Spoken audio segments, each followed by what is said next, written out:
주시네. 잠깐 생각했던 그의 부르심 다시 나를 회복해 하시네. 다시 일어나 주를 예배함이 내 모든 기쁨이 되리. 주의 기쁨 되어 삶의 모든 순간을 주께 다 내어드리리.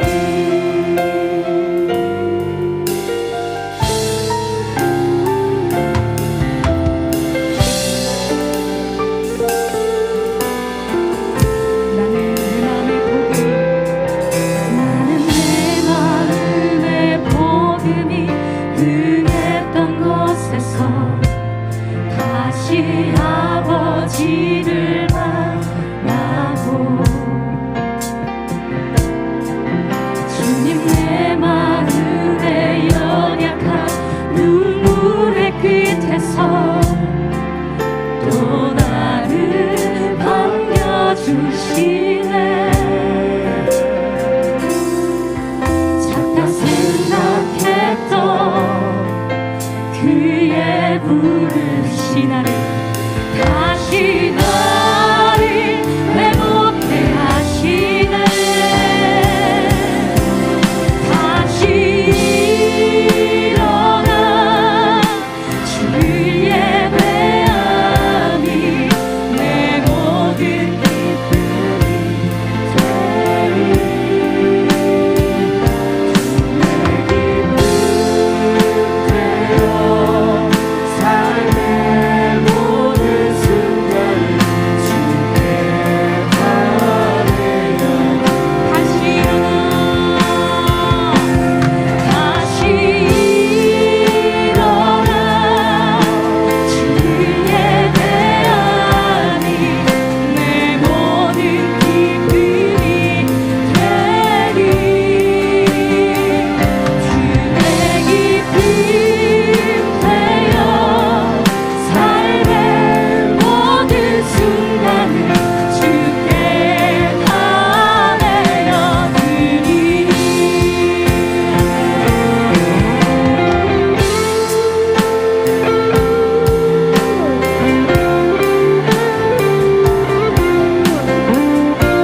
진실한 마음을 담아 이렇게 고백했으면 좋겠습니다.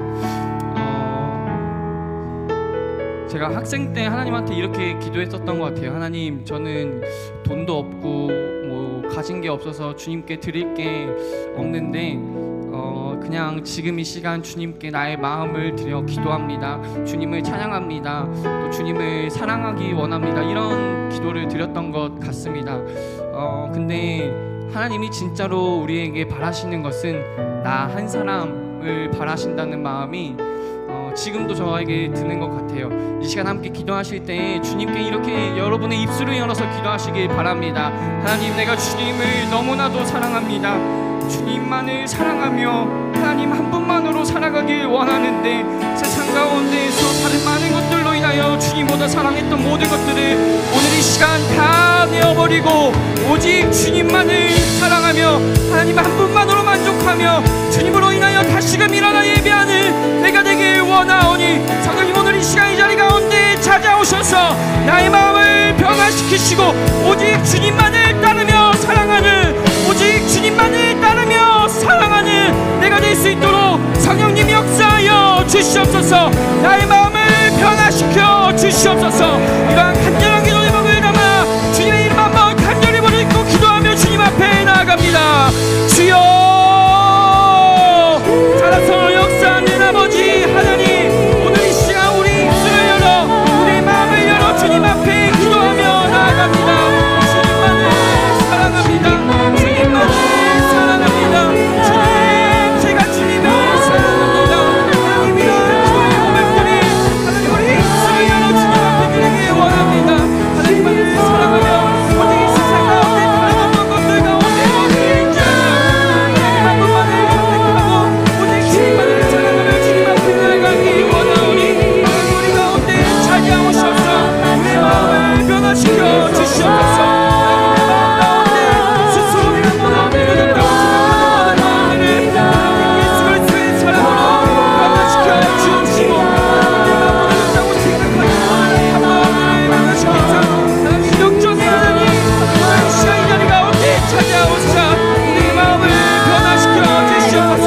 살아서 역사하시는 아버지 하나님이 오늘 이 가운데 말씀하시니 내가 너를 사랑한다, 내가 너를 찾았다, 내가 너를 기다렸다 하시는 아버지 하나님의 음성이 들리게 하셔서 그 음성으로 말미암아 다시금 일어나 하나님을 예배하며 주님 앞에 나아간 우리가 될 수 있도록 성령님 역사하여 주시옵소서. 닫혔던 모든 마음의 문들을 열어주사 사랑으로 예배하며 주님 앞에 나아간 우리가 될 수 있도록 성령님 우리의 마음을 열어주시옵소서.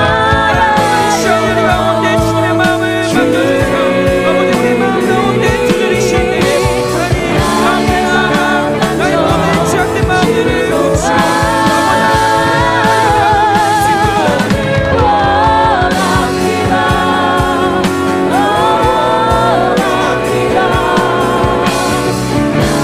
이런 믿음의 고백을 담아 주님 앞에 찬양하며 나아갑니다. 목마른 나의 영혼 주님을 부릅니다.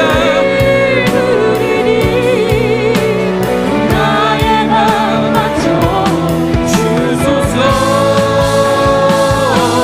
주님만을 원합니다. 원합니다. 나의 마음 주소서.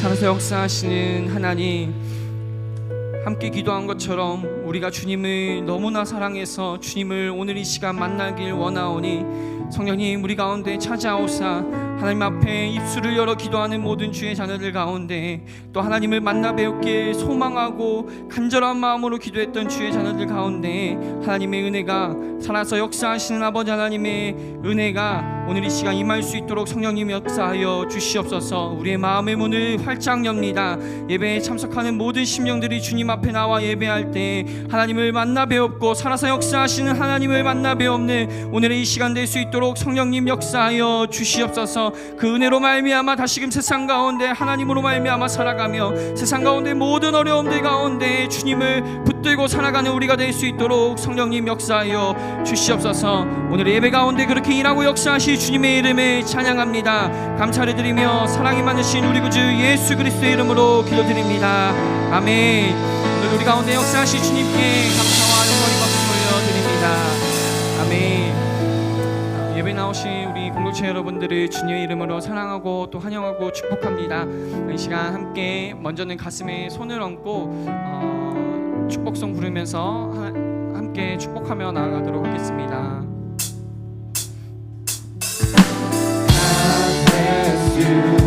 주님의 크신 은혜가 당신의 영혼 속에 가득 흘러넘치는 당신의 옷과 마음 행하는 모든 것을 지키시며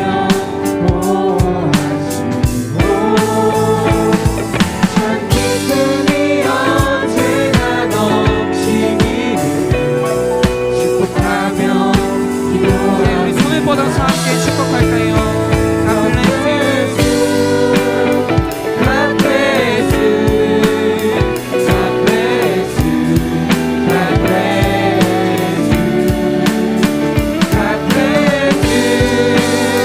God bless you, God bless you, God bless you. 사랑하고 축복합니다. 이 시간 목사님 나오셔서 최고의 계명 사랑이라는 제목으로 하나님의 말씀 선포해 주시겠습니다.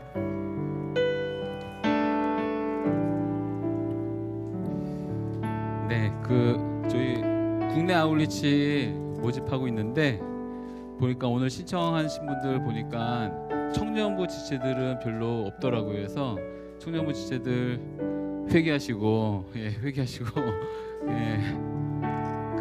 신청 많이 해주시고요. 보니까 홍콩 가는 건 홍콩 아울치 가는 건 청년부가 많이 하셨는데 여러분들이 생각하는 그는 별로 없을 것 같아요. 아무튼 그런 거 별로 없고 사역에만 전념할 거고 전심 전념할 거고요. 그리고 굉장히 좋은 어디죠? 작년에도 갔는데 증도 가는데 올해는 하루 더 여유를 갖고 가는 거고요. 그리고 작년에 너무 좁은 차로 물론 뭐였지? 수요일에 뭐였지? 솔라티가 작은 차는 아니지만 좀 그래도 운전하는 지체들 고생했다고 해갖고 이번에는 버스로 아예 대절해서 갔다 올 예정인데 어쨌든 기회가 되고 시간이 있어서 아울치 가는 건 아니고요. 기회를 만들어서 또 시간을 만들어서 가는 거니까 우리 지체들이 아울리치 신청, 특별히 국내 아울리치는 신청을 많이 해주시기를 부탁을 드립니다. 말씀 같이 보죠. 마태복음 22장 34절에서 40절까지 말씀 봅니다. 마태복음 22장 34절에서 40절입니다. 같이 한 목소리 읽겠습니다. 시작. 예수께서 사두개파 사람들의 말문을 막으셨다는 소문을 듣고 바리새파 사람들이 함께 모였습니다. 그들 가운데 율법교사 한 사람이 예수를 시험하려고 질문을 던졌습니다. 선생님, 율법 가운데 어느 것이 가장 중요한 계명입니까? 예수께서 대답하셨습니다. 내 마음을 다하고 내 생명을 다하고 내 뜻을 다해 주 내 하나님을 사랑하여라. 이것이 가장 중요하고 으뜸되는 계명이다. 그리고 둘째 계명도 이와 같다. 내 이웃을 내 몸처럼 사랑하여라. 모든 율법과 율법 연자들의 말씀이 이 두 계명에서 나온 것이다. 아멘.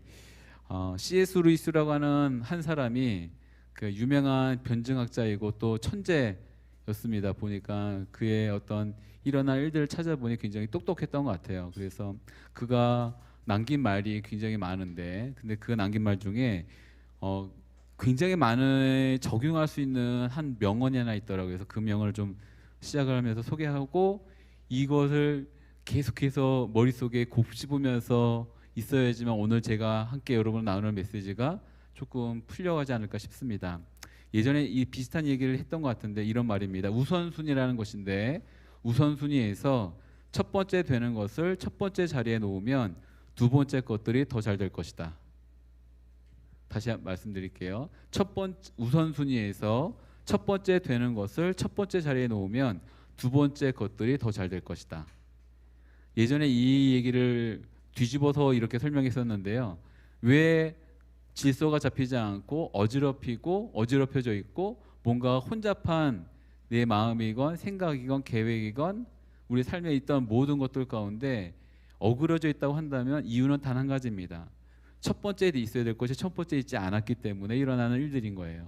그러니까 나머지가 두 번째, 세 번째, 네 번째로 가는 것들이 첫 번째로 올라가 있다고 생각하니까 그거에서 두려고 하니까 뭔가 질서가 깨지고 있는 모습인 거겠죠.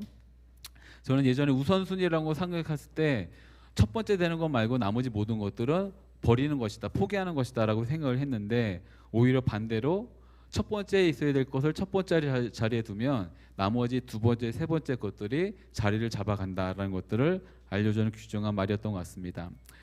이 두 가지의 키워드를 갖고 오늘 말씀을 같이 나눌 텐데 첫 번째는 우선순위라는 것과 우선순위라는 것을 우리가 생각할 때 가장 먼저 떠올릴 수 있는 좋은 단어는 가치라고 하는 단어입니다. 이제 우선순위와 가치라고 하는 단어인데 이 다른 쪽에 한 예를 한번 들어볼게요. 이제 제가 집에서 가정에서 이렇게 요리를 좋아한다고 얘기를 했잖아요. 요리를 좋아하고 또 잘한다고 말하기 좀 그런데 아무튼 요리를 좋아해서 이제 많이 하려고 노력 중에 있는데 가치를 어디에 두냐에 따라서 사람이 바뀝니다. 어떻게 바뀌냐면 내가 요리를 하는 것의 가치를 더 중요시할 수도 있고 반대로 내 사랑하는 자녀들, 아내와 가족들을 사랑하기 때문에 음식을 할 수도 하고 있는 거잖아요. 그러니까 자녀에게 또 사랑하는 내 아내에게 가치를 더 높게 두는 것과 내가 음식을 하는 것, 맛있는 음식 그 자체에 더 가치를 두는 것과 별 차이가 없는 것 같죠. 그런데 만약 사랑하는 자녀에게 가치를 더 높게 둔다고 한다면 우선순위가 더 높이 있다고 한다면 자녀가 음식을 안 먹어요. 그럼 어떻게 될까요? 좋아하는 걸 또 만들면 돼요. 이거 갖고 막 고민하거나 막 하지 않습니다. 근데 내가 만든 음식에 내가 더 많은 가치를 두고 있어요. 그럼 어떻게 할까요? 화를 냅니다. 내 자녀에게 화를 내는 거예요. 왜 안 먹어? 왜 먹지를 않아? 이것 때문에 내가 얼마나 고생을 했는데 이렇게 되는 겁니다. 성경에 아주 비슷한 극단적인 예를 하나만 들어볼까요? 마르다와 마리아라고 하는 자매가 있는데 마르다의 집에 처음으로 예수님이 초대되어서 갔던 시절 때입니다. 열심히 마르다가 음식을 하고 있었어요. 근데 자신을 도와줘야 될 마리아 여동생이 어떻게 하고 있었어요? 전혀 아나무인처럼 그냥 예수님 발 앞에 딱 이렇게 고이 앉아서 주의 말씀을 경청하고 있었어요. 그러니까 그 모습을 듣자마자 그 모습을 보자마자 화딱지가 나니까 우리 마르다 언니가 가서 누구에게 화를 냈나요? 마리아에게 화를 냈나요? 야 마리아, 내 이럴 줄 알았어. 너 여기 있을 줄 알았단 말이야. 하면서 막 혼내면서 너 빨리 와서 돕지 못해. 지금 손님 하면 이렇게 손님이 거기 너까지 있으면 어떡해? 라고 했나요? 아닙니다. 지금 내가 섬겨야 된다는 일의 가치가 더 높으니까 그 섬김의 대상인 예수님에게 화를 냅니다. 예수님 지금 이러시면 안 돼요. 마리아로 명하여 나를 돕게 해주셔야죠. 지금 뭐 하시는 겁니까? 화를 내는 겁니다. 가치가 어디에 있는가 미묘하지만 우리가 명확하게 한번 생각해 보시고 그것 때문에 일어날 수 있는 여러 우선순위의 순위들을 좀 우리가 살펴보는 시간을 가지려고 합니다. 지금까지 이제 바리새인들의 제자들 그리고 헤롯파에 처음 찾아왔었고요. 그리고 사두개파 사람들이 찾아왔고 그리고 이제 바리새파가 집단으로 왔지만 사실 바리새파 사람들 중에서 한 사람이 찾아오게 됩니다. 지금까지 대부분 무리로 예수님을 찾아왔었습니다. 왜 무리로 찾아올까 생각해 보면 아마 무리라고 하는 집단 속에 자신이 숨을 수 있기 때문에 그렇게 찾아왔던 것 같아요. 본인이 홀로 온다고 한다면 뭔가 드러나는 일들이 있기 때문에 무리 속에 숨어서 찾아왔을 것입니다. 그런데 같이 왔지만 홀로 나선 한 사람이 있어요. 이 사람에 대해서 세계복음서에서 서로 다른 의견을 냅니다. 이 사람이 진중한 말씀에 대한 어떤 구도자였는지 아니면 정말로 예수님을 시험하려고 했는지에 대해서는 명확하게 알 수 없지만 적어도 적대하고 시험하고자만 했던 사람은 아니었던 것이 분명합니다. 근데 이 사람이 이제 이제 예수님 앞에 홀로 서게 되는 것이겠죠. 아마도 무언가 그가 갖고 있었던 궁금증이 있었고 진리에 대한 추구가 있었기 때문에 예수님 앞에 선 것입니다. 예수님 앞에 선 사람들은 대부분 답을 얻습니다. 예수님 앞에 홀로 섰던 사람들이 밤늦게 찾아왔던 니고데모라는 사람도 있고, 아니면 예수님이 의도적으로 찾아갔던 수가성의 사마리아 지방의 한 여인도 있었고, 이제 그런 여러 홀로 섰던 사람들이 있었는데, 어쨌든 지금까지 그 홀로 된 사람들이 그가 원했던 무언가를 찾고 돌아갔던 시간을 가졌지요. 이제 오늘 이 사람도 과연 그런 일이 일어날까를 우리가 살펴본다고 하는데, 결론적으로는 그렇지는 않습니다. 이 사람은 그가 원하는 대답을 들었지만 그가 행하고자 하는 해야만 되는 일을 행하지 않고 그냥 돌아가는 어떤 모습들을 보이게 됩니다. 그래서 사랑하는 여러분들 가운데 한 가지 부탁을 드린다면, 어떠한 여러분의 삶과 신앙과 여러 종류의 어떤 것이라 할지라도 질문이 있을 때 예수님 앞에 홀로 설 수 있는 시간들을 가지시기를 간절히 빕니다. 특별히 무리 안에 숨어서 뭔가 집단 속에 숨어 있지 마시고 예수님 앞에 단독으로 설 수 있는, 그리고 주님 앞에 이렇게 감춰질 수 없는 모습으로 설 수 있는 여러분들에게 간절히 빕니다. 예수님 앞에 섰던 사람들, 홀로 섰던 사람들이 대부분 상처가 많았던 사람이거나 의심이 있던 사람이거나 혹은 뭔가 악의가 가득 찼던 사람이라 할지라도 예수님을 통해서 예수님에게서 답을 들었을 때 그의 인생이 변화되는 것을 경험했다고 한다면, 예수님 앞에 홀로 서는 시간을 통해서 여러분이 어떠한 상황, 어떤 상태에 있건 간에 그것이 조금씩 변해질 수 있는 그 시간이 시작이 될 수 있기를 간절히 빕니다. 예수님 앞에 홀로 선 이 사람이 질문했던 내용이 오늘 읽었던 말씀 36절의 말씀입니다. 읽었던 말씀 36절을 같이 읽도록 하죠. 다시 읽습니다. 시작. 선생님, 율법 가운데 어느 것이 가장 중요한 계명입니까? 모든 율법들 가운데 어떤 것이 가장 중요합니까? 라고 하는 질문입니다. 이 당시에 사람들이 찾아보니까 모세가 전해준 율법들 중에 그 개수를 세본 거예요. 개수가 보니까 316개였습니다. 316개의 율법들 중에, 이제 계명들 중에 이제 이 당시에 학자들, 교사들, 이 바리새파 사람들 이 하는 일이 무엇이었냐면, 그 많은 316개나 되는 율법들뿐만 아니라 많은 구전된 그의 확장된 아주 디테일한 율법들 포함해서 가장 우선시되는 것이 무엇인가를 찾아내는 겁니다. 그래서 많은 말씀들 가운데 핵심이 될 수 있는 한 구절을 딱 찾으면 그 사람이 이제 최고의 어떤 권위자가 될 수 있었기 때문에 이런 것으로 서로 이제 논쟁하고 있었던 일이 있었던 거겠죠. 무엇이 더 가볍고 무엇이 더 무거운지, 무엇이 더 크고 무엇이 더 작은지에 대한 논쟁이 있었던 것입니다. 이 말을 우리의 시대에 우리 가운데 적용해서 바꾼다고 한다면 이런 질문으로 바꿀 수 있겠죠. 하나님의 말씀 가운데 우리가 가장 먼저 찾아가서 우리의 절대적인 기준으로 삼을 수 있는 말씀이 있는가? 라고 한다면 그것이 무엇이겠습니까? 라고 하는 것이고, 어떤 것이 최고의 계명이고 어떤 모든 계명들이 파생되어져서 나왔다고 한다면 파생되어서 나온 그 계명들 가운데 첫 번째가 되는 계명이 있다고 하면 그것이 어떤 계명이겠습니까? 어떤 하나님의 말씀이겠습니까? 이 말은 모든 하나님의 주신 계명들 가운데 가장 시작이 되는 첫 번째 계명은 무엇이겠습니까? 혹은 아까 좀 다른 입장이긴 하지만 다른 모든 계명들을 지키지 못했다 할지라도 이것 하나만큼은 지켜야 되는 가장 중요한 계명이 무엇이겠습니까? 라고 질문했던 것입니다. 이 질문에 대해서 예수님이 이렇게 답을 해주시죠. 37절 말씀입니다. 37절 말씀 저희가 함께 읽습니다. 시작. 예수께서 대답하셨습니다. 내 마음을 다하고 내 생명을 다하고 내 뜻을 다해 주 내 하나님을 사랑하여라. 아멘. 말씀을 하나 찾아보도록 하죠. 신명기 6장 4절에서 9절까지의 말씀입니다. 신명기 6장 4절에서 9절까지의 말씀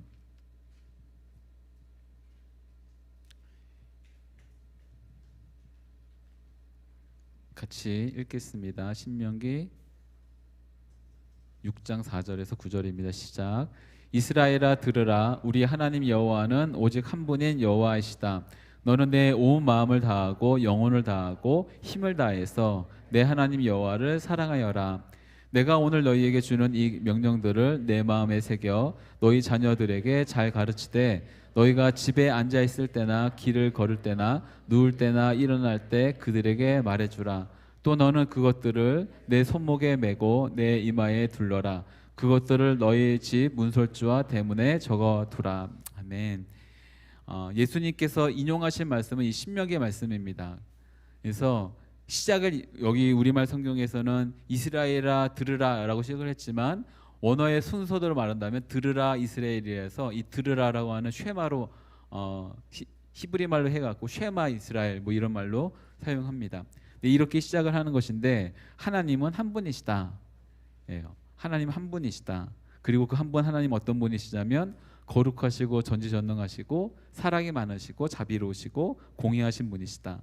특별히 그분은 변하지 않는 하나님이시다라는 것을 말씀하는 거겠죠. 그리고 그 하나님에 대해서 이렇게 말씀을 하고 있습니다. 그런 하나님을 너희는 사랑하라입니다.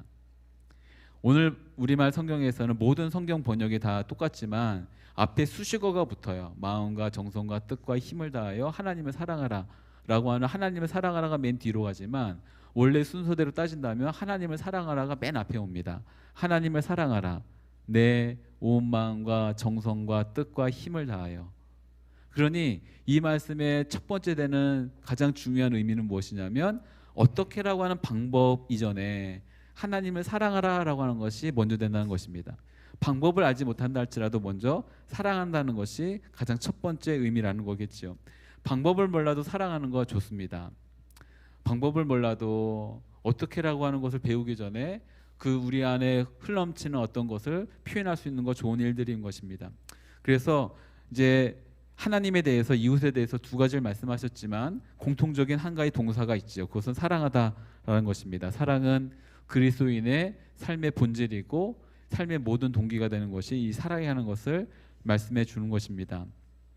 사랑한다는 것에 있어서 아마도 한 주간 동안 또 말씀을 정리하고 말씀을 이제 준비하고 하는데 한 가지 제 안에 한계와 같은 것을 느꼈습니다. 그것은 무엇이냐면 아무리 잘 설명한다 할지라도 여러분 한 사람 한 사람이 하나님의 그 놀라운 사랑을 직접적으로 경험하기 전까지는 이 사랑을 잘 전달할 수가 없겠구나라는 것을 경험합니다. 꽤 많은 경우에 있어서 하나님의 말씀을 듣고 또 저도 설교를 듣고 찬양을 하고 그런 어떤 노력들 가운데 진짜 문득 내가 원하지 않았던 어떤 시간에 갑작스럽게 그 놀라운 사랑을 깨닫게 해주시는 놀라운 시간들을 경험했음에도 불구하고 그것을 잘 설명하려고 한다 할지라도 잘 설명이 안 되는 것을 매번 느낍니다. 그래서 예전에 속으로 들었던 생각인데 은혜는 나 혼자만 받나 봐. 막 그런 거 혹시 여러분 아실지 모르겠어요. 이게 말씀을 준비하는데 찬양을 하고 혼자 예배하는데 나 혼자만 너무 은혜가 넘치는 거예요. 근데 그것을 전하려고 하니까 그 제가 전하는 것에 제가 받은 어떤 그것에 뭐 반에 반도 안 되는 그런 정도의 느낌. 그래서 참 나는 못된 어떤 사역자라는 것을 그때 많이 절감하게 되는데 그러나 그러면서 이제 기도가 좀 더 간절해지고 이렇게 절실해졌던 것 같습니다. 여러분 한 사람 한 사람에게 독특한 여러분과 하나님과의 관계에서 주어지는 독특한 하나님의 사랑을 깨달을 수 있는 그 시간이 언젠가는 반드시 있기를 빕니다. 그래서 이것은 뭐 어떻게 막 한다고 해서 될 문제가 아닌 것 같고 그냥 저는 끝까지 여러분들 위해서 기도하겠습니다. 여러분들이 삶의 어느 순간에 그 주님을 하나님의 그 놀라운 사랑을 깨달을 수 있는 시간이 되길 간절히 빕니다. 그래서 하나님을 사랑하고 하나님을 섬기는 것이 어떤 강요에 의해서가 아니라 그 사랑을 경험한 사람이 나올 수 있는 그냥 자연스러운 어떤 행함이 되겠지요. 저는 하나님 사랑하는 것에 반대 아니면 그 반대되는 어떤 실제적인 행동들 이런 것들만 설명할 수밖에 없는 것 같아요. 그래서 잠깐 동안 조금 딱딱한 재미없는 그런 얘기들을 좀 할 텐데 하나님을 사랑하는 것의 반대는 무엇일까 곰곰이 생각해 보면 하나님의 사랑하는 것의 반대는 하나님을 사랑하지 않는 것이 아니라 하나님을 사랑하는 것의 반대는 자기를 사랑하는 것입니다. 나를 사랑하는 겁니다. 나를. 그러니까 모든 일의 동기가 나를 사랑하기 때문에 일어나는 일들인 거예요. 하나님 나라에 속한 사람들은 하나님을 사랑함에 있어서 그 삶의 모든 동기를 찾게 되는데 그것이 아닌 사람들은 그냥 내가 중요하기 때문에, 내가 소중하기 때문에 나를 위해서 뭔가 일을 한다는 겁니다. 그렇기 때문에 나를 사랑하는 사람들은 겉으로 드러나는 행동들이 대부분 지배적입니다. 강요하게 되고. 그런데 하나님을 사랑하는 사람들은 그 삶의 모습들이 섬김의 모습이고 따뜻함의 모습인 거겠죠. 투쟁하는 것 대신 희생을 하고, 섬기는 것, 시기하는 것 대신 축복하고, 받는 것 대신 주는 것에 대해서 더 큰 가치를 두고 살아가는 사람들이 바로 하나님을 사랑하는 사람들의 특징인 것입니다. 우리 삶 가운데, 여러분들 가운데 주어질 가장 중요한 한 가지는 자기를 사랑해서 하는 일들 가운데 좋은 결론이 나올 수도 있죠. 물론 그런 일들이 있기를 바라긴 하지만, 그런데 그렇게 오래 가진 않더라고요. 그러나 하나님을 사랑해서 하는 일들은 언제나, 제가 믿는 이것은 운명이나 기계적인 것은 아닌데, 하나님을 믿는 사람들의 삶의 끝은 늘 아름답습니다. 성공했다라든가 좋다라든가 이런 것이 아니라, 그런 사람들의 삶은 언제나 마지막에 아름답더라고요. 실패로 끝났다든가 이런 것을 말하는 것이 아닙니다. 성공과 실패, 잘됨과 못됨, 어떤 큰 어떤 적의 얘기가 아니라 그냥 그 삶이 아름답다라는 것으로 보여지는 거겠지요. 인생의 참된 의미는 하나님을 사랑하는 데 있습니다. 시편 23편 6절에 이런 말씀이 있는데요. 세번역 버전의 말씀이 있습니다. 준비된 자막으로 이건 봐야 되는데요. 같이 읽도록 합니다. 시작. 진실로 주님의 선하심과 인자하심이 내가 사는 날 동안 나를 따르리니 나는 주님의 집으로 돌아가 영원히 그곳에서 살겠습니다. 아멘. 예전에 잠깐 이 말씀을 나눴던 적이 있는데, 세번역 성경에서만 딱 이렇게 좋게 이해가 되기 쉽게 번역을 했습니다. 인생이 어디서 왔다가 어디로 가는지를 알려주는 중요한 말씀인 것입니다. 저는 장례 예배 때 이 말씀을 많이 인용하는데, 그곳에서 이렇게 말을 합니다. 인생은 하나님에게서 출발해서 하나님으로 돌아가는 것입니다. 그렇기 때문에 죽음은 끝의 자리가 아니라 시작의 자리입니다. 굉장히 오묘하고 신비한 말이죠. 죽음은 이 땅에서 육신의 끝을 말하는 것이 아니라 우리의 인생의 출발의 그 시작점으로 돌아가는 것이 죽음이라는 것입니다. 그렇기 때문에 허무함이 아니라 생명과 영생에 대한 기쁨을 누릴 수 있는 장소이기도 한 것이죠.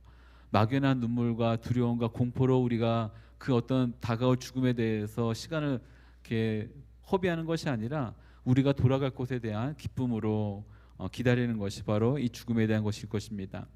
근데 그렇기 때문에 우리 인생이 하나님에게서 나오고 하나님에게로 돌아간다 한다면, 우리가 가장 최고의 가치를 두고 뭔가 추구해야 될 것이 무엇인지를 알려주고 있는 것이겠죠. 그것은 하나님에 대한 사랑입니다. 이제 하나님에 대한 그 사랑에 대해서 어떻게 사랑할 건가 세 가지 태도를 나누고, 또 대상에 대해서 세 가지를 같이 나눌 텐데, 세 가지잖아요. 네, 태도와 방법에 대한 세 가지일 텐데 조금 구체적인 얘기들을 하면서 같이 나누려고 합니다. 첫 번째, 오늘 말씀에 나온 대로 한다면 마음을 다해서 사랑하는 것이 첫 번째 사랑에 대한 올바른 태도이고 방법인 것입니다. 마음을 다해서 사랑하는 것. 그래서 사랑은요, 계산적이지 않습니다. 사랑은 머리의 영역이 아닙니다. 사랑은 이성의 영역이 아닙니다. 제가 보니까 꼭 그렇지만은 않지만 대개 아주 대개 일반적이진 않지만 꽤 많은 경우에 있어서, 그렇다고 해서 여기 꽤 다수가 있기 때문에 굉장히 말을 조심스럽긴 하지만, 보통은 제가 이렇게 질질 끄는 이유가 지금 구체적인 연령대가 나와야 되기 때문에 그런 거예요. 근데 그렇다고 해서 꼭 그렇지는 않습니다. 진짜 대개 20대에 있는 자매들은 이렇게 별로 계산적이지 않고 저돌적일 때가 많아요. 그냥 대개 그런 겁니다. 근데 30대로 넘어가면서 계산을 하게 됩니다. 어쩔 수 없이 현실에 좀 더 빨리 눈을 뜨게 되는 거예요. 남자들보다. 남자들은 제가 보니까 주님 만날 때까지 현실적이 된다거나 계산적이 되기 조금 힘든 그런 어떤 존재인 것 같아요. 개인적으로 그냥 그런 생각이 듭니다. 다 그렇다는 건 아니에요. 다 그렇다는 건 아닙니다. 이거 꼭 오해하시면 안 돼요. 그런데 보통은 보니까 여성들은 이제 좀 더 일찍, 남자들보다 조금 일찍, 왜냐하면 군대라는 것도 이제 남자들은 그것보다 시간이 좀 지연되기 때문에, 그래서 그런 것도 있고, 개인적으로 보니까 남성들은 철을 좀 들기가 좀 힘든 존재인 것 같기도 하고, 제가 남자니까 이런 얘기를 하는 겁니다. 그런데 여성들은 좀 빨리 철을 들고 좀 더 빨리 이렇게 아무튼 하다 보니까 그래서 저는 개인적으로 늘 추천하는 것이 결혼은 빨리 하면 할수록 좋다. 예, 빨리 하면 할수록 좋다. 왜냐하면 나중 되면 경험이 많아지다 보니까 힘들어지는 것 같아요. 그래서 결혼을 빨리 하면 할수록 좋습니다. 뭐가 안정적이어야지만 결혼할 수 있다라고 하는 착각은 빨리 버리십시오. 그런 것은 안정적인 것은 결혼해도 끝까지 안정적이지 않습니다. 우리의 삶에서 안정적일 수는 없는 거예요. 예, 그러니까 그런 것은 포기하시고 좋은 얘기지 나쁜 얘기지 모르겠네요. 어쨌든 사랑은 머리의 영역이 아니라 우리의 마음과 가슴의 영역이라는 것이겠죠. 사랑하고 싶은데 사랑을 느끼지 못한다라고 말을 하고 있는 지체가 있다고 한다면 너무 머리가 앞섰기 때문입니다. 너무 빨리 머리가 돌아가고 있기 때문인 거겠죠. 머리로 사랑하려고 하는 것인데 특별히 하나님에 있어서도 또한 누군가를 사랑하는 것에 있어서도 하나님은 관념이나 철학이나 사상이나 이런 이성의 대상이 아니십니다. 인격적으로 사랑은 어떤 대상이신 거겠죠. 그래서 사랑에 대해서 우리가 할 때 가장 먼저 해야 될 일은 가슴을 여는 겁니다. 마음을 여는 것이고 또한 그 마음이 이끄는 대로 가는 것이 온전한 어떤 사랑의 첫 번째 좋은 올바른 태도라고 한다면 가장 먼저는 주님께 마음을 여십시오. 주님께 마음을 여십시오. 마음을 연다는 것은 참 쉽지 않지만 또 그렇게 어렵지만도 않은 것 같아요. 주님, 내가 내 마음을 어떻게 여는지 잘 모르겠지만 내가 주님께 내 마음을 엽니다. 근데 이 말을 하는 겁니다. 근데 이 말이 너무 말도 안 되는 것 같아서 하지 않는다고 한다면 이 말도 안 되는 말 한번 해보십시오. 주님, 내가 어떻게 내가 내 마음을 여는 건지 잘 모르겠지만 그러나 내 마음을 주님께 열어봅니다. 조금이라도 열어보았을 때 주님이 들어오셔서 나의 아주 작은 일부분이라도 그 마음을 만져주시는 시간이 있길 빕니다라고 기도해 보시는 여러분 되길 빕니다. 두 번째가 생명을 다한 사랑인데 생명을 다한다니까 많은 분들이 오해를 많이 하십니다. 생명을 다하는 것을 너무 크게 생각할 필요가 없고요. 생명을 다한다는 것에 대한 쉬운 결론은 조건 없이라는 것입니다. 조건 없이. 그냥 조건을 따지지 않는 겁니다. 이렇게 저렇게 재지 않는 것이겠죠. 그 사람이 병들었건 건강하건 그 사람이 많이 가졌건 적게 가졌건 그 사람이 능력이 있건 능력이 없건 그냥 그 사람에 대해서 조건 없이 차별 없이 사랑하는 것입니다. 그 사람이 내가 생각했던 이상형이건 이상형이지 않건 그 사람이 뭔가 나에게 해주는 것이 있건 없건 이것에 대해서 재거나 뭐 하는 것이 아니라 그냥 조건 없이 생명을 다해서 사랑하는 것이죠. 일단 조건이 붙는다고 한다면 그것은 사랑이 아닙니다. 그리고 조건을 따진다고 한다면 내가 그 조건에 맞춰서 사랑한다는 것이기 때문에 생명을 다한다는 얘기는 일단은 최선을 다한다는 거거든요. 최선을 다해서 사랑하는 거예요. 사랑을 하는데 어떻게 최선을 안 할 수 있겠습니까? 적당히 한 요 정도라고 하는 사랑을 한다면 그건 사랑하는 게 아닌 겁니다. 제가 오늘 이게 연애 특강이 아닌데 하나님에 대해서 그리고 사람에 대해서 우리가 맞춰야 될 수직과 수평에 대한 모든 관계에 대해서 하는 것이겠죠. 하나님이 보여주신 사랑은 조건 없는 사랑이었습니다. 하나님이 차별하지 않고 우리를 사랑해 주셨습니다. 몇 주 전에 여러분과 나눴던 것처럼 제가 주님과 인격적인 만남이라고 해야 될까요? 어쨌든 명확하게 정말 주님이 나를 사랑해 주시는 것을 알 수 있었던 어떤 시간이 있었는데 그때가 대략 한 30년 정도? 얼마 안 됐죠. 그 정도였는데 그때 처음 경험했던 그 순간부터 지금까지 단 한 번도 주님이 한 번도 저를 그냥 내버려 두지 않으시고 이끄셨던 것을 경험했다고 한다면 주님은 한 번도 조건을 달시거나 차별하신다거나 네가 하는 거 봐서 내가 해주겠다라고 하는 거나 이런 것이 없이 위대한 사랑을 보여주셨습니다. 특별히 그 놀라운 사랑의 가장 최고의 어떤 모습이 십자가에서 우리에게 주신 놀라운 하나님의 사랑 아니겠습니까? 주님의 사랑은 변덕이 없고 이기적이지 않고 또한 조건적이지 않습니다. 이것이 생명을 다한 사랑이었다고 한다면 우리 역시 하나님을 사랑할 때 이 받은 사랑이 이만큼 놀라운데 어떻게 우리가 시시하게 요만큼 정도 사랑하겠습니까? 이제 마음을 다해서 생명을 다한으로 넘어왔기 때문에 이렇게 말씀을 드리는 겁니다. 비록 우리의 삶의 빡빡한 일정과 시간 속에서 제한적으로 뭔가 들릴 수 있는 것이 아주 요만큼밖에 없을 수 있어요. 근데 마음은 아닙니다.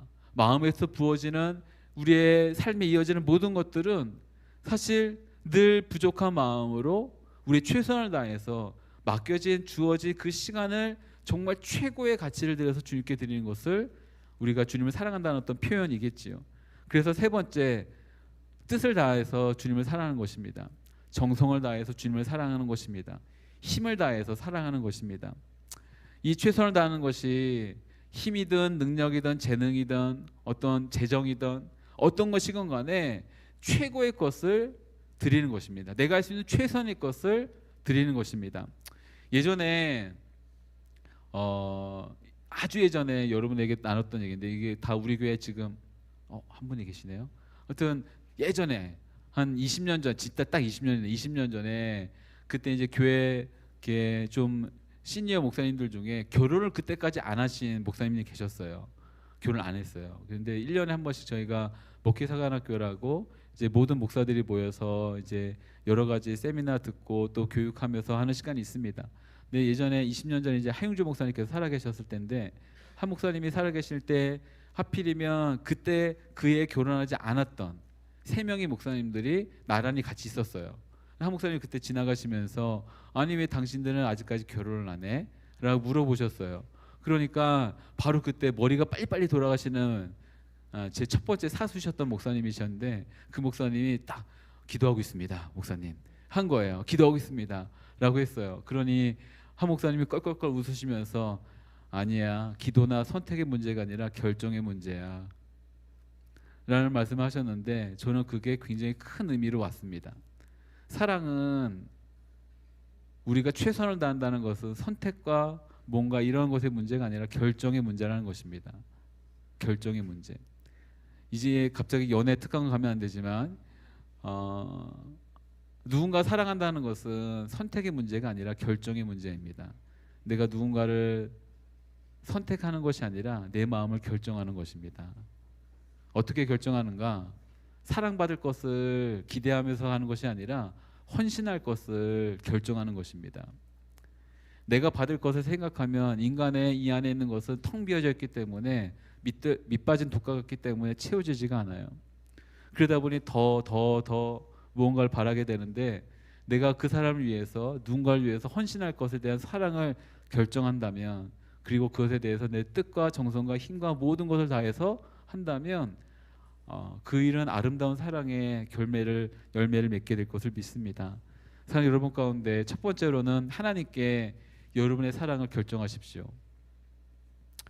여러분이 할 수 있는 최선의 것을 정말 주어진 짧은 시간이라도 들으십시오. 많은 시간을 드리는데 그럭저럭 어느 정도라고 하는 게 아니라 짧은 시간이라 할지라도 최선의 것을 드리는 것입니다. 아주 최선의 것, 내가 할 수 있는 최고의 것을 드리는 것이죠. 이외에 이웃에 대한 사랑도 똑같은 의미로 나누게 될 텐데 하나님의 사랑과 동일하게 이웃에 대해서도 우리가 할 수 있는 최선의 것을 나누는 것입니다. 전부를 나라가 내 모든 것을 다 바치라는 것이 아닙니다. 여러분이 할 수 있는 그 어떤 만큼은 최선을 다해서 하는 것이겠죠. 그렇다고 한다면 하나님의 뜻과 마음과 정성과 힘과 온 것을 다해서 드리는 것에 있어서 가장 가치 있는 시간은 바로 예배 시간일 것입니다. 예배하는 시간. 이제 예배 시간이라기보다 예배하는 시간이죠. 하나님 예배하는 시간인데 우리 몇 달 전부터 저기 들어오면서 졸리면 졸음을 깨게 으쌰으쌰 막 화이팅하면서 졸음 방지 캔디도 넣고 뭐 이러고 있는데 이렇게 여러분들 가운데 집중할 수 있는 열정을 들여서 하나님 앞에 나갈 수 있는 시간 되길 간절히 빌고 하나님을 가장 올바른 가치를 들여서 예배하는 것이 하나님을 가장 아름답게 예배하는 방법이라는 것도 이제 이 시간 나누고자 합니다. 그러면서 예전에 제가 대학생 때 예전에 나눴던 에피소드가 하나 있었는데요. 제가 이제 섬기던 단체의 이제 리더가 됐어요. 하필이면 그해 학교 전체 기독교연합 리더도 됐습니다. 제가 잘나서 된 게 아니라 그냥 열심히 하니까 이제 이렇게 되게 됐던 것 같아요.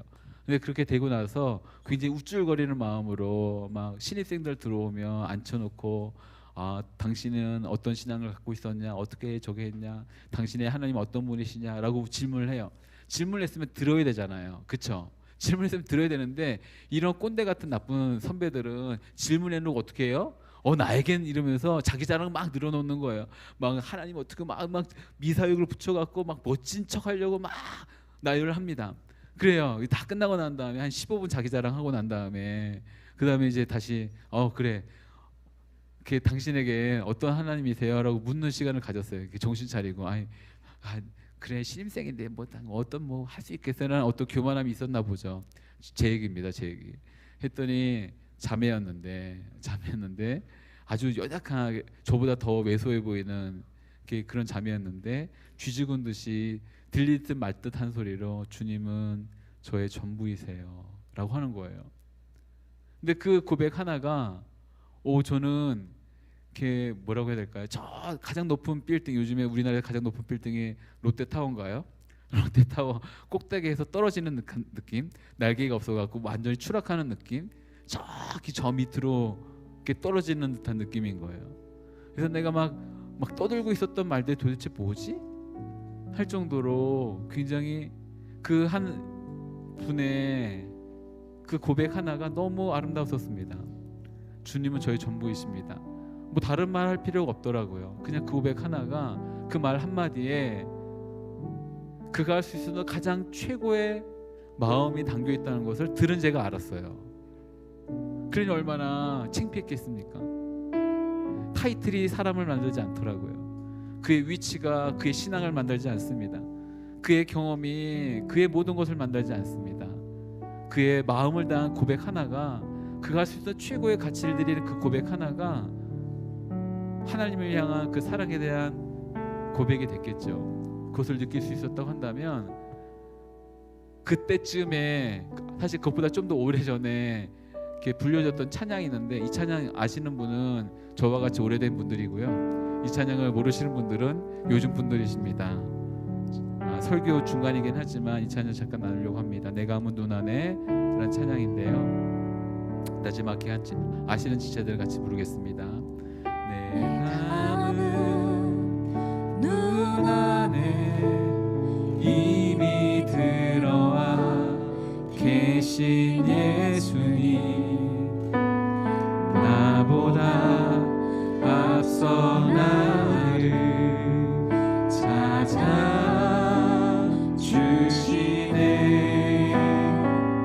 내 뻗은 두 손으로 자비하심을 내어주시니, 언제나 먼저 나를 위로하시네. 처음부터 다시 한번 찬양합니다. 내가 아무 눈 안에 이미 들어와 계신 예수님, 나보다 앞서 나를 찾아주시네.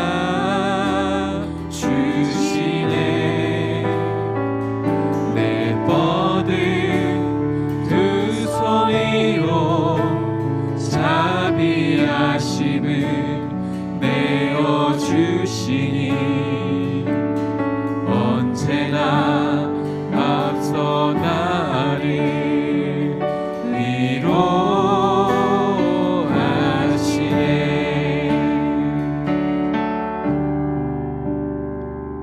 내 노래 가운데 함께 즐거워하시는 그 나의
이렇게 하나님을 대한 사랑을 고백하는 것, 내 삶에 호흡이 있을 때마다 그분을 향한 그 사랑을 고백하는 것, 이것이 우리의 삶에서의 예배라고 저는 믿습니다.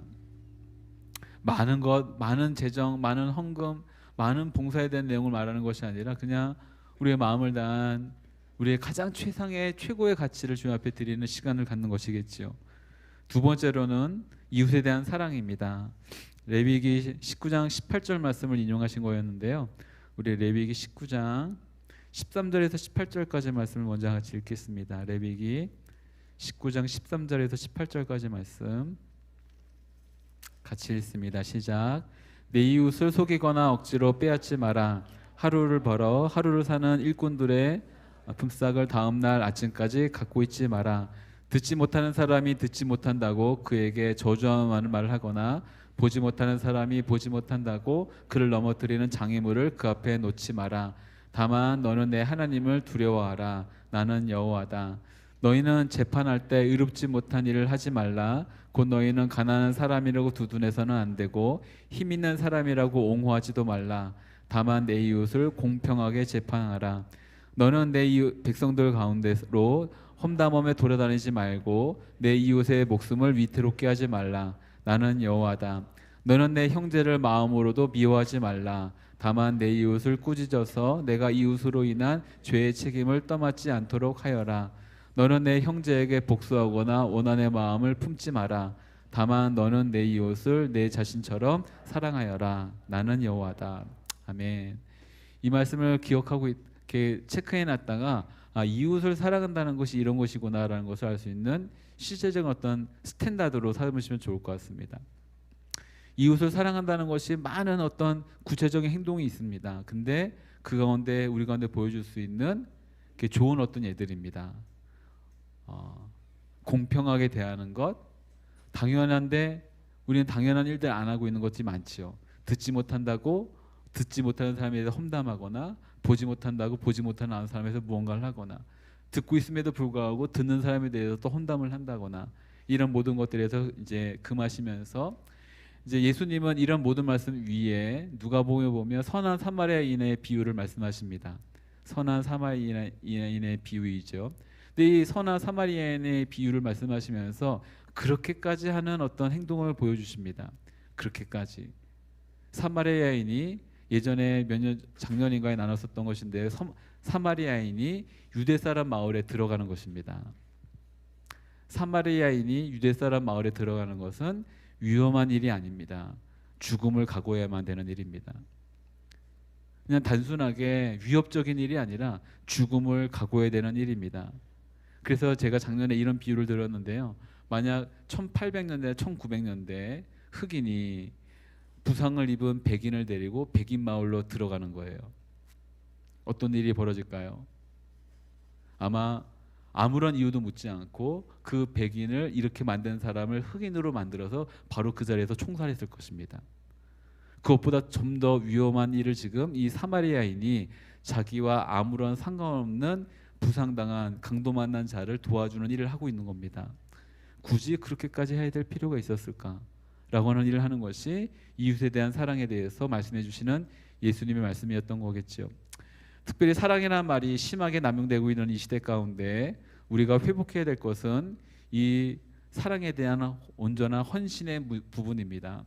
누군가에 대해서 따뜻한 마음을 갖는 것 이상의 헌신에 대한 부분인 것이겠죠.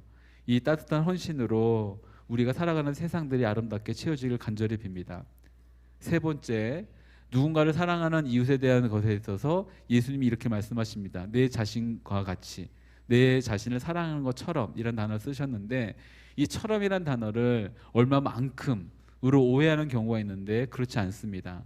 여기 말씀은 그거 같은 방식으로라는 말씀입니다. 내 자신을 사랑하는 방식으로 다른 이웃을 사랑하라. 이 말은 우리에게 좋은 중요한 도전을 주지요. 사랑하는 여러분 가운데 가장 먼저는 하나님이 여러분을 사랑하셔서 여러분을 위해 예수님을 십자가에 못 박으셨던 것을 기억하면서 내가 사랑받는 존재이구나 라는 걸 기억하면서 여러분을 사랑하십시오. 자기 자신에 대한 잘못된 어떤 이기적인 나르시시즘에 의한 그런 사랑을 말하는 것이 아니라 내가 그런 사랑을 받았다는 것을 알고 그 사랑받을 만한 가치가 있다는 것을 알아서 자신을 사랑하고 자신을 사랑하는 방식으로 또 누군가를 사랑하는 것입니다. 자신을 사랑하지 않는 사람들은 자신의 몸을 굉장히, 자신의 생각을 굉장히 학대합니다. 특별히 누군가는 사랑하지 않기 때문에 폭식을 하고 누군가를 사랑하지 않기 때문에 정식적으로 죄책감을 갖고 하는 일들이 있죠. 얼마 전에 책을 한 권 샀습니다. 지금 읽어볼 엄두를 내지 못하고 있는데 너무 무겁고 지금 평이 극과 극으로 나뉘고 있어갖고 여러분들에게 추천하는 기독교 서적이 아닙니다. 그냥 일반 서적인데 굉장히 어려운 이야기를 담고 있다고 하더라고요. 그래서 이제 리뷰를 보면서 책을 읽을까 말까 고민하고 있는 책이 있는데 풀 저기 네임을 까먹었어요. 리틀 뭔데 또 그런 책이 있어요. 어릴 때 버려진 아이가 수도원에서 이렇게 했던 루크라고 하는 어떤 인물에 대한 이야기인데 자신을 사랑하지 않으니까 그 책에서는 보니까 자신을 사랑하지 않으니까 자신이 사랑받는 것을 포기하거나 자신을 사랑하지 않기 때문에 자해를 하거나 자신을 사랑하지 않기 때문에 학대를 하죠. 그리고 그 상황에서 벗어나지 않는 겁니다. 사랑하는 여러분 가운데 누군가를 사랑하기 위해서는 가장 먼저 여러분 자신을 사랑해야만 합니다. 근데 무턱대고 사랑하는 것이 아니라 내가 그만한 사랑을 받고 있는 그만한 가치가 있는 사람임을 아는 것이 중요한 것이겠죠. 왜냐하면 여러분을 위해서 예수님이 십자가에서 죽으셨습니다. 여러분 옆에 있는 사람만을 위해서 죽은 것이 아니라 여러분을 위해서 예수님이 십자가에 죽으셨습니다. 그렇다고 한다면 우리는 그만한 사랑을 받을 만한 자격이 있다는 것이겠죠. 이 온전한 사랑을 자신과 또한 이웃과 또 하나님을 향해 아낌없이 마음을 다해서 내어드리는 여러분들에게 간절히 바랍니다. 또 해서 그 사랑 가운데 늘 아끼지 않고 표현할 수 있는 것이겠죠. 저는 가장 먼저 우리가 회복해야 될 그 사랑에 대한 성긴 가운데 첫 번째는 표현해 주는 걸로 믿습니다. 저는 여러분들이 서로가 만났을 때 서로가 아낌없는 사랑을 표현해 주는 귀한 공동체를 우리가 나가길 간절히 또한 빕니다. 만날 때마다 그래서 사랑의 통로가 되어 주십시오. 축복의 통로가 되어 주시고 아낌없는 관심과 그 헌신과 또한 이런 모든 섬김의 통로가 되어 주셔서 늘 그렇게 섬김의 귀한 공동체가 되길 간절히 빕니다. 같이 잠깐 기도합니다. 사랑하는 주님, 이 시간 우리를 불러주셔서 당신의 사랑을 깨닫게 해주시고 또한 그 사랑 안에서 살아갈 수 있도록 인도해 주셔서 감사합니다. 혹 이 자리에 있는 우리 지체들 가운데 그 사랑에 대해서 아직 깨닫지 못한 이가 있다고 한다면 너무 머지않은 그때 찾아가 주셔서 그 마음을 두드려 주옵시고 당신의 사랑으로 회복될 수 있도록 허락하여 주옵소서. 예수님의 이름으로 기도드립니다. 아멘. 매달 첫 번째 주일은 우리 성찬 주일인데요. 몇 번을 설명드렸죠. 오늘 또 처음 온 지체도 있다고 해서 잠깐 설명하면 공동체 안에 있기 때문에 저희가 성찬에 대해서 제한을 두지 않습니다.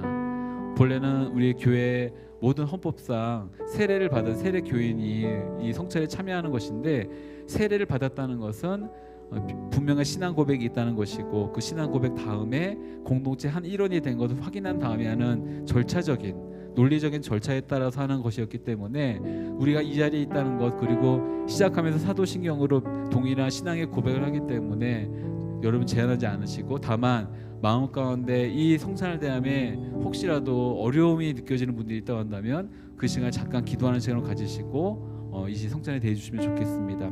먼저 함께 사도신경 고백하고 성찬을 합니다. 같이 사도신경 고백합니다. 나는 전능하신 아버지 하나님 천지의 창조주를 믿습니다. 나는 그의 유일하신 아들 우리 주 예수 그리스도를 믿습니다. 그는 성령으로 잉태되어 동정녀 마리아에게서 나시고 고난을 받아 십자가에 못 박혀 죽으시고 장사된 지 사흘 만에 죽은 자 가운데서 다시 살아나셨으며 하늘에 오르시어 전능하신 아버지 하나님 우편에 앉아 계시다가 거기로부터 살아있는 자와 죽은 자를 심판하러 오십니다. 나는 성령을 믿으며 거룩한 공교회와 성도의 교제와 죄를 용서받는 것과 몸의 부활과 영생을 믿습니다. 아멘. 함께 찬양하면서 주님의 떡을 먼저 받겠습니다. 저와 함께 떡을 나누겠다는 말이 있기 전까지는 그냥 가슴에 품고 기다려 주시길 부탁드립니다. 주 나의 주님 진히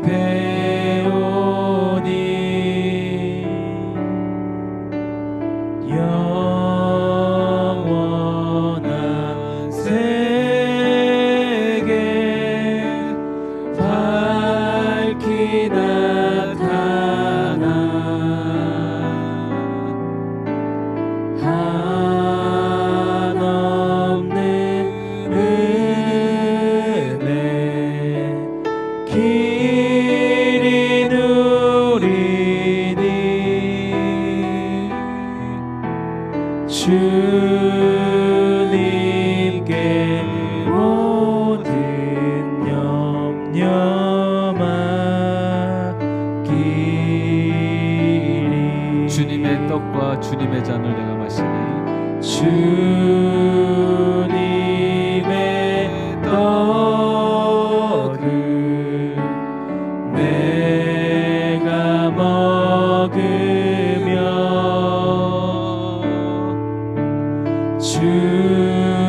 주님의 잔을 내가 마시고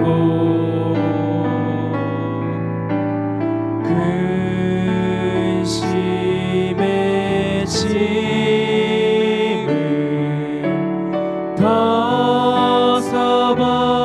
벗어버리니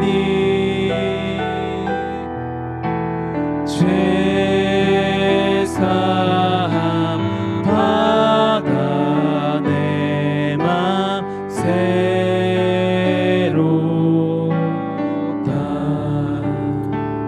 기도합니다. 사랑하는 주님, 주님께서 주신 이 믿음의 성찬 가운데 참여합니다. 주님께서 이 깨트리신 사랑을 먹는 자들마다 주님의 사랑을 깨닫게 해주시고 우리 안에 텅 비어져 있던 것들이 채워지게 해주시고 오직 주님을 말미암아 주님 안에 거하는 이 축복을 누리게 하여 주옵소서. 예수님께서 잡히시던 날 밤 제자들과 함께 계실 때 떡을 나누시며 이렇게 말씀하셨습니다. 이것은 너희를 위하는 내 몸이니 이것을 행하여 나를 기념하라. 아멘. 함께 떡을 깨트려 동참합니다.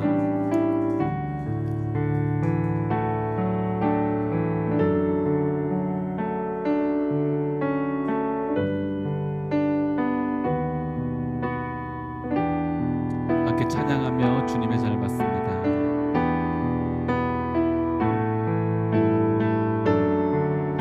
오 나의 주님 친히 배우니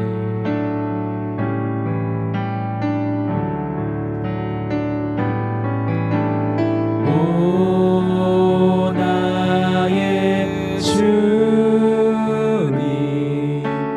친히 배우니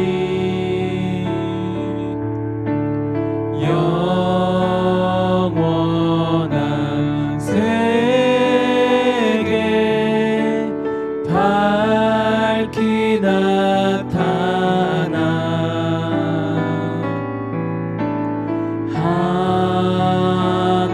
한없는 은혜 길이 누리니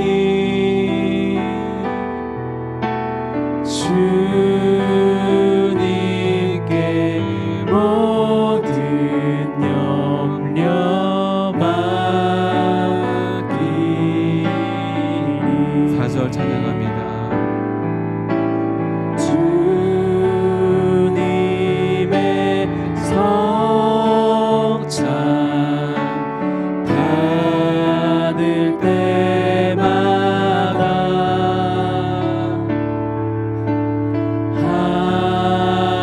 하늘의 기쁨 미리 맛보고 주님의 그 어린 양 잔치 우리가 참여한 같이 어린 양 잔치 참여함 같이 영원한 복을 내가 누리리. 영원한 복을 내가 누리리.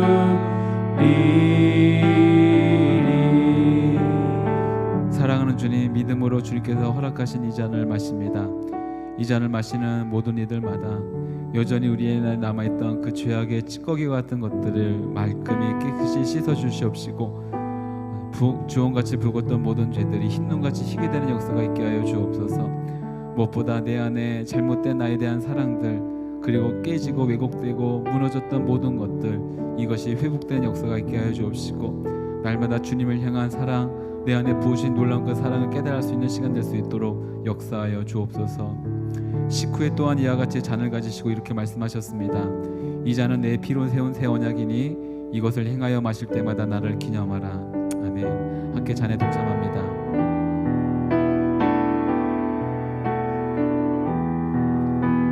제가 마지막 기도합니다. 사랑하는 주님, 믿음으로 주님께서 허락하신 이 성찬 가운데 대한 우리는 이들 가운데 주님의 사랑을 알게 해주시옵소서. 주님의 마음을 알게 해주시옵소서. 주님의 행하신 그 뜻들을 알게 하여 주옵소서.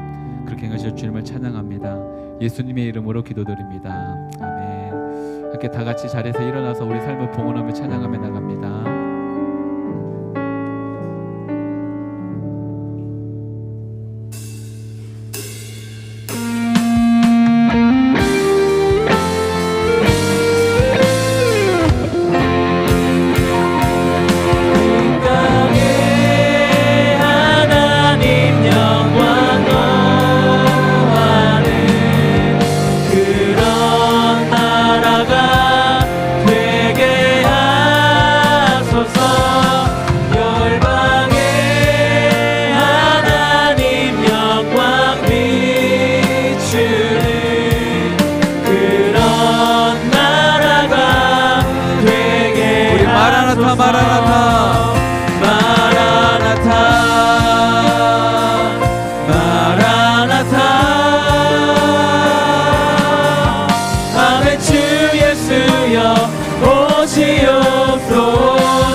사랑하는 주님, 주께 받은 은혜 감사하여 우리가 할 수 있는 가장 가치 있는 것을 주 앞에 드리며 나갑니다. 우리의 삶이며 우리의 모든 시간이며 또한 우리의 주께 드릴 아주 작은 예물입니다.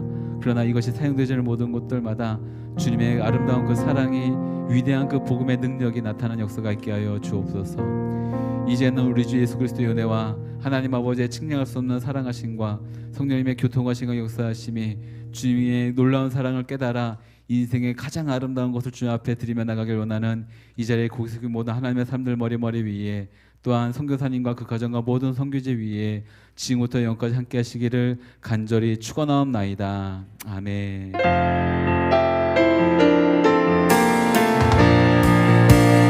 예수 이름 높여드립니다. 높이세 능력의 그 이름, 예수 이름 높이세 구원의 그 이름, 예수 이름을 부르는 자, 예수 이름을 믿는 자, 예수 이름 앞에 나오는 자 복이 있도다. 우리 하나님께 큰 감사와 영광 박수 올려드립니다.